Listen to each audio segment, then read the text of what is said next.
I just knew that you build things slowly. You go to bed at night with your integrity intact. If you did those things, everything would work out. Jack Stevens was a venture capitalist before anybody knew that term. Jack Stevens told you he was going to do something. He'd either do it or damn near die trying. If he said something, brother, you could book it. He might be the smartest human being that I ever met. Great integrity, great character. An individual that said very little, but he meant what he said. He was a great, great person, a major philanthropist. I'd rather have his handshake on an agreement than a written contract. He loved everything about golf. He knew pretty much everybody that's in the game of golf. He translated that interest and that affection for golf to a lot of different things. He was my mentor. He was my friend. We were partners. If you walked into a room, you wouldn't be able to pick out Jack Stevens. There wasn't anything spectacular about him, except that when you got to know him, you knew you were among greatness. What is his legacy? It's all of that. Business, philanthropy, love for golf. It's a heck of a story.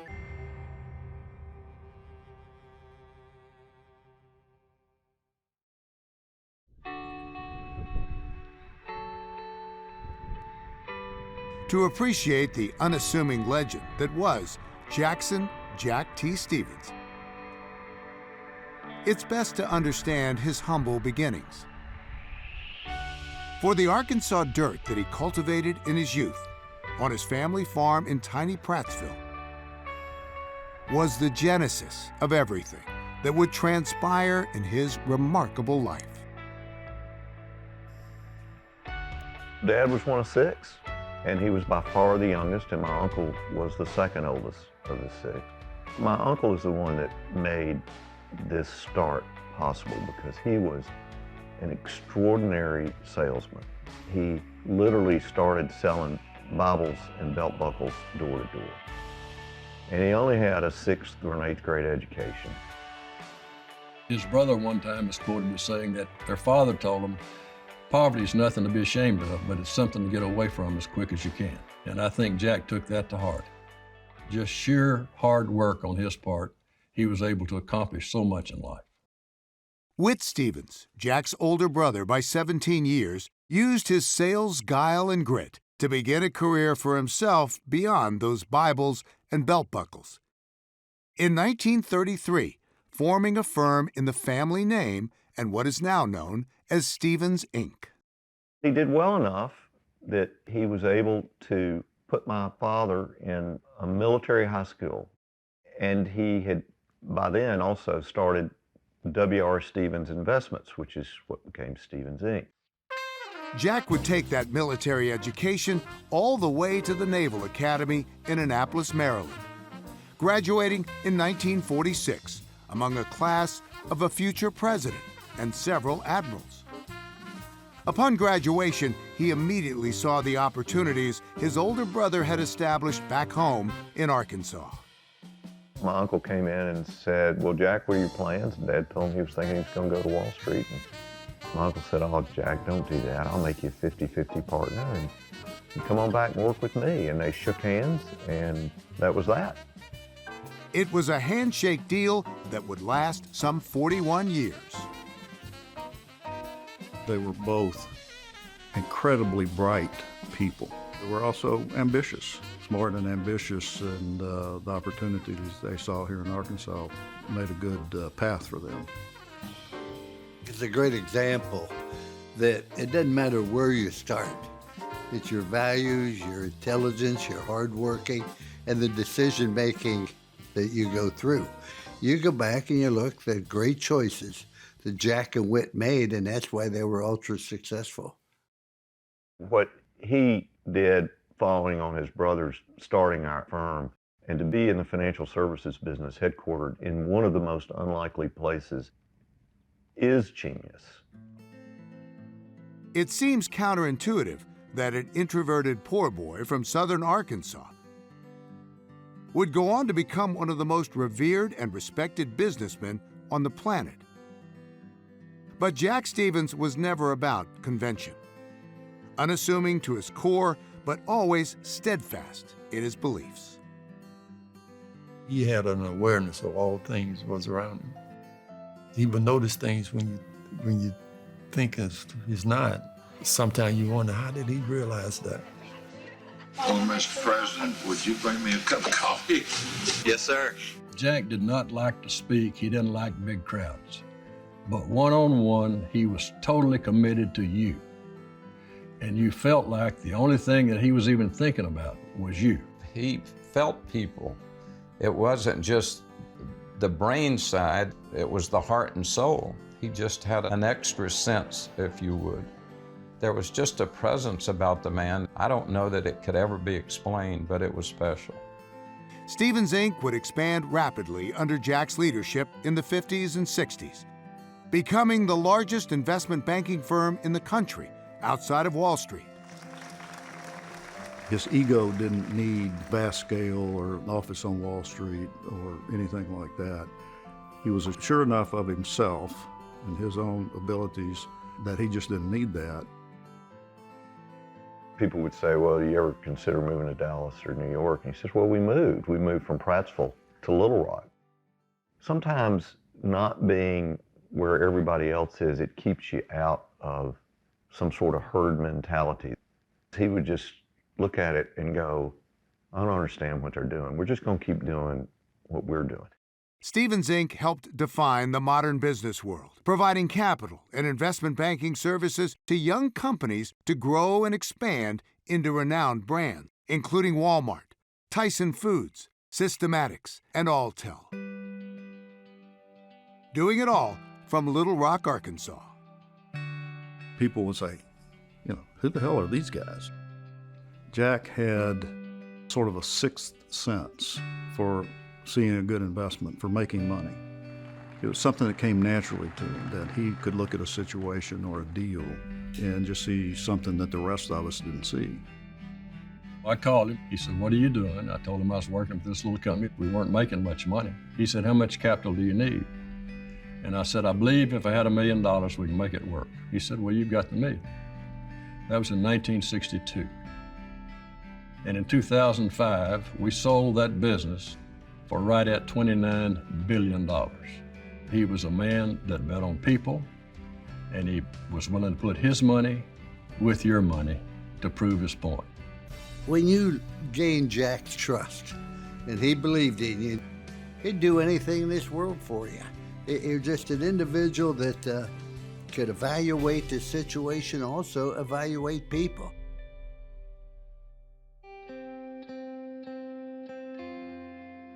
As Jack helped continue to strengthen the firm's growing stature on the business landscape, another passion began to develop that would stay with Jack for the rest of his life.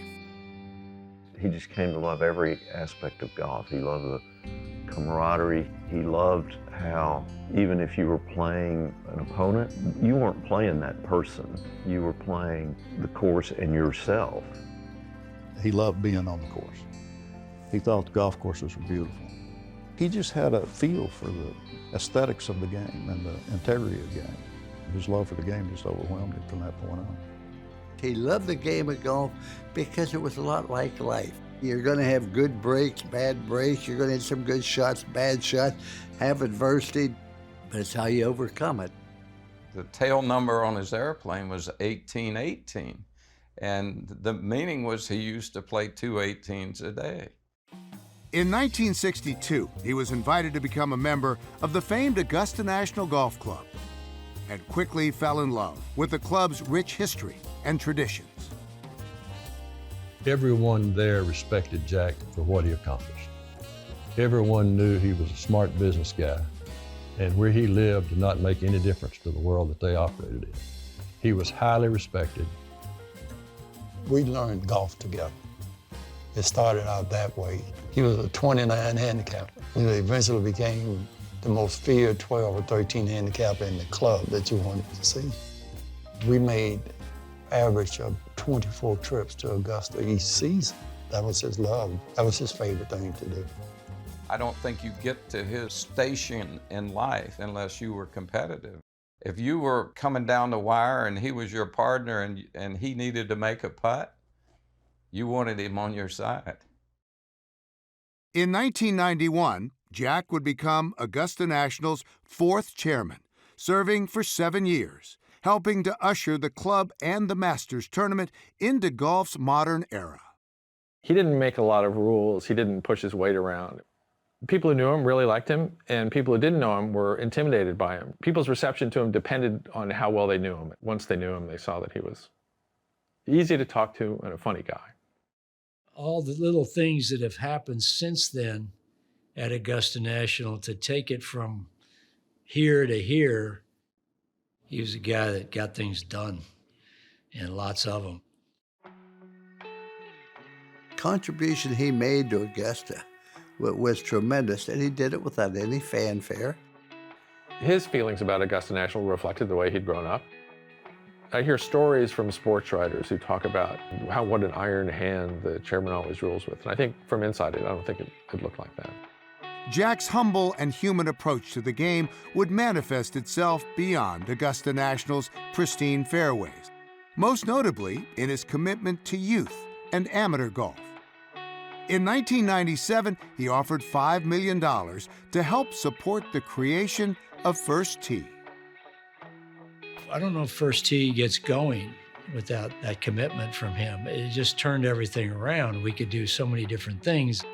Then in his home state of Arkansas, 2 different First Tee programs in that state reaching thousands of kids, and he was responsible for that. Humble beginnings again, and his background, love of and support of First Tee had a lot to do with each other. He wanted to show kids that it wasn't an elitist game. He was trying to give young people an opportunity to play golf, which would teach them a lot of things in life. That's just another way he was trying to help people. In 2021, the inaugural Jackson T. Stevens Cup was created. Named in Jack Stevens' honor by his son and tournament director Warren Stevens, a fitting tribute to Jack's love and passion for amateur golf. The tournament bringing together some of college golf's best teams to play on some of the country's most iconic courses. He did so much for amateur athletics and particularly for golf. And I hope that all the athletes that participate in this realize what a special individual this was and how fortunate they are to be able to play for in a tournament named after Jack Stevens. That was impressed upon me is you got to support amateur golf. You can't have a successful professional game without a good amateur game. He would tell the young people that are players in the event that golf is a lifelong love affair, whether they go on and play professionally or whether you just stay an amateur. Just enjoy the game. The idea that a boy from tiny Prattsville, Arkansas, who once picked cotton on his family farm, could one day be one of the most influential men in all of golf is almost unthinkable. But Jack Stevens always moved beyond those early struggles, creating an empire without ever forgetting his past. Somewhere along the line, money became unimportant. It seemed to be like I was working for something bigger. He used to say there's only 2 pleasures associated with money, making it and then giving it away. He really, really wanted to help people. And I think that came about because he needed help when he was young, and he knew how hard it was. His name's on a lot of buildings. That's one thing, but there were so many things he did that nobody knows about. He had a deep sense of gratitude. He supported what he loved. He supported the people that worked for him, whether it was at the Stevens building or the people working around with me. He wanted his life to be fair for all people. He would give away millions of dollars to charities throughout Arkansas and beyond, most with little fanfare, all to touch causes and lives he held dear. His philanthropy was something at a different level. I would hope that when people focus on him and his history, they pay attention to that. It helps so many people in so many different ways. Here was an individual who didn't do anything for recognition. He didn't do anything for ego. He did it because he felt it was the right thing to do. In July 2005, Jackson Thomas Stevens died at the age of 81. His death, like his life, unassuming and humble. But what he left behind were memories of a life of great success and service. Jack's father, A.J. Stevens, was once quoted as saying to Jack, "Success is not a destiny to be reached, but the quality of the journey we make." 61 years ago, saw something in me and hired me as a 14-year-old kid. I mean, I can get emotional about some things, you know. We had each other back. We knew that. I went to see him the last few days of his life when we talked about our friendship. And he looked at me and he said, "Joe, you know, most of the money I've made by betting on people." He said, "I bet on you the first day we met." He was my friend throughout. I miss him every day. He was a wonderful person. Jack had this extra element to him of really connecting with people. I mean, from the get-go, you just fell in love with the guy. He was an influential human being, but quietly so and humbly. And I think people were drawn to that. He was the most dynamic human that I ever met. And I've been with presidents and some very special people in my life. We had a special relationship, and I'm really blessed to say that he was a dear friend. He had such an influence on my life, just the lessons in life, and being around him and trying to emulate the way he did things so unselfishly. This is just the way he lived and the way he should be remembered. He was an incredibly successful businessman, but I knew him as my father. I miss him a lot. He was just a great guy.